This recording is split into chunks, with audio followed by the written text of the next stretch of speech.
Go away, you useless wife who can't even do chores. I sat on the floor, feeling small and insulted, while my mother-in-law stared at me angrily. We don't need you. You always look sad. You're just a burden. My sister-in-law, who never helps at home, said mean things.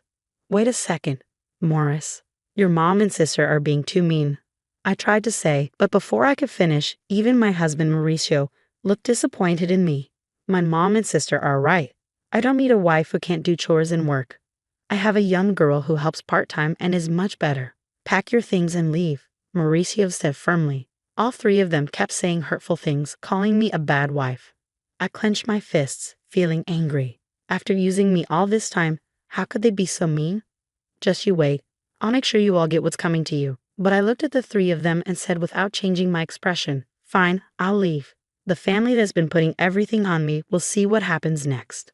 My name's Eleanor. I'm 32 and a working wife. Nowadays, many women work after getting married.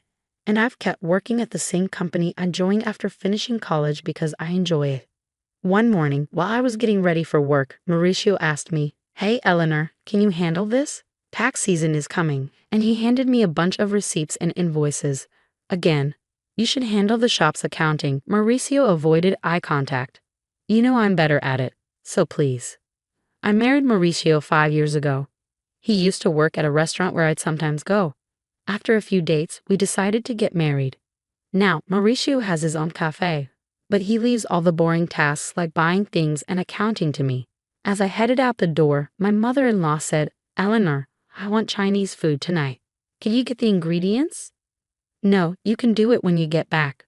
Also, Vivian and the kids are coming this weekend. Make sure you cook something they'll like," I reluctantly replied before leaving the house. When we got married, I wanted to live just with Mauricio, but he said we should live with his mom because he was worried about her being alone. So we moved to his big family house. My mother-in-law isn't good at cleaning, and the place was a mess when we moved in. She gets money from her pension but spends most of it eating out because she doesn't like cooking. Mauricio always says that housework is a woman's job, so even though I work too, I have to do all the chores for everyone in the family. On top of that, my sister-in-law, Vivian, who moved out after getting married, often comes back home with her kids. When she's here, I have even more work to do. This morning, when I heard she's coming back this weekend, I thought, oh no, not again. And then the dreaded weekend comes. I'd love to relax on my days off from work, but instead I have to take care of Vivian's kids and cook while rushing around. Vivian drops a big news on me. "Eleanor, by the way, I'm getting divorced and moving back here with the kids next month. Just so you know." "What? Are you serious? Got a problem with that?" No, that must be hard for you. When are you moving back?" "As soon as I can." My sister-in-law is coming home with her kids. At first, I'm surprised, but then I think it might be good because Vivian used to be a housewife, so she might help with the chores. That would make my life easier. Even though we're not very close, I hope for less work and go on with my days. But I quickly realized I was wrong. Vivian, just like her mom, doesn't do anything. She spends all day watching TV and eating snacks. She doesn't work or help around the house. Her laziness with chores was one of the reasons for her divorce. Now I have to do all the chores, even making meals for her fussy kids and getting them ready for school. As time goes on, my job gets busier with a new project needing more hours and early mornings. The house gets messier and messier. Coming home to a messy house is really disappointing, but everyone keeps asking, "When's dinner?" Or saying, "You're so slow."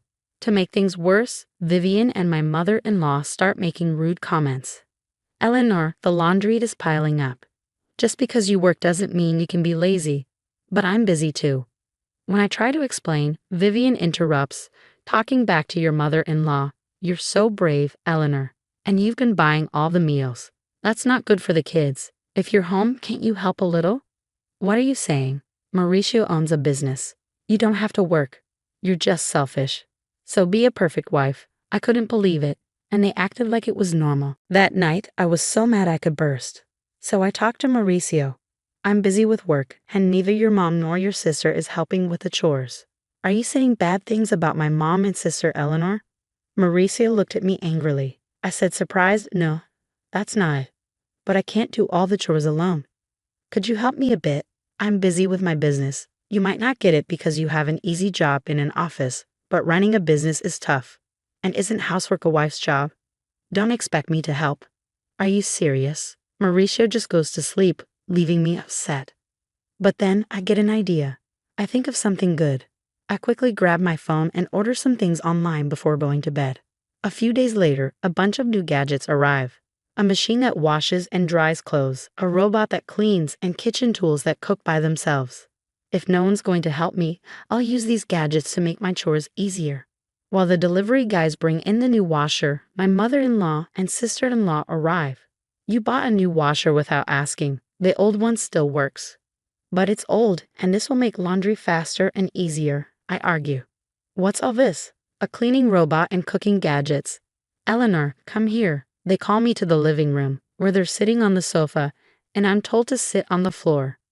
Mauricio is there too, sitting with his mom, looking pleased. What's happening? I ask. My mother-in-law yells. What do you mean, what's happening? You spent all this money on lazy gadgets with the household money. What were you thinking? I thought it would help with chores. It's not about helping. People these days rely too much on machines, my sister-in-law adds. Exactly, Eleanor. And those are fancy items. The ones we have still work. You're just wasting money because Mauricio owns a business. She stares at me, and Mauricio agrees. But you're just making things easier for yourself. Can't you even do chores properly? I wanted to reply, look who's talking, but I stayed quiet. Finally, my mother-in-law, maybe tired of my quietness, snaps. If you can't do chores properly, you should leave. I stare at her in surprise. She stares back at me. We don't need you. Mauricio and I can manage without you. You always seem tired and unhappy. You're just a burden, my sister-in-law says like she's had enough. Hold on, Mauricio. Your mom and sister are being too mean. When I look to Mauricio for support, he looks down at me and says, they're right. I don't need a wife who can't handle chores. I look at Mauricio in shock, but he just smirks. I'm a business owner and I can spend my money however I want. I don't need a wife who spends it to make her life easier. Why would you say that? And I've been getting along with a young part-time helper. She's pretty, unlike you. Pack your things and go. Shocked by Mauricio's words, all three start criticizing me, saying I'm a bad wife. I clench my fists in anger. After using me for so long, they say this to me. Just you wait, I'll make you sorry, but I stayed calm and said, okay, I'll go. Good will be better without you, my mother-in-law said meanly, and I quietly stood up and put something on the table. Mauricio, let's get divorced. It was a form for divorce that I had prepared earlier. Tired of everything. Okay, I'll sign it. But don't regret it later. Mauricio signed the papers, and I packed my bags and moved to a temporary apartment the same day. No one said goodbye to me. I handed in the divorce papers at City Hall and rented a new place. At the same time, I accepted a promotion at work that I had been turning down because of housework, and I became a department head. I was able to move forward in my career, which I had almost given up on, and I focused more and more on my job. Happy that nobody was there to hold me back, I felt relieved about a week after leaving. My ex-mother-in-law started calling, but I was busy and didn't want to talk to someone who had called me worthless. I kept ignoring her calls. A year later, on a day when I wasn't working, she called again. Thinking it was time to sort things out, I answered, hello? Ah, Eleanor, you finally picked up. Why did you ignore me for over a year? What do you want? Well, how are you? Are you okay? I replied honestly, I'm doing great. Working hard in my own place. I got a better job and more money. I'm living well. Really? Would you think about coming back? She sounded almost desperate, and I asked, surprised, why now? We're having problems. We're running out of money. I couldn't help but smile as I said, oh? Mauricio's cafe isn't even making $11,000 in profit. Huh. And neither you nor your daughter are working. So that makes sense. Eleanor, you knew? Yes, I knew. Mauricio's cafe was only making about $800 a month in profit.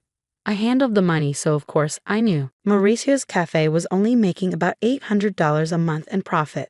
I handled the money, so of course I knew. Mauricio acted like a big business owner but didn't manage things properly or take care of customers. So he probably didn't know. Of course I knew. I was the one doing all the money stuff and keeping track of what we had. What?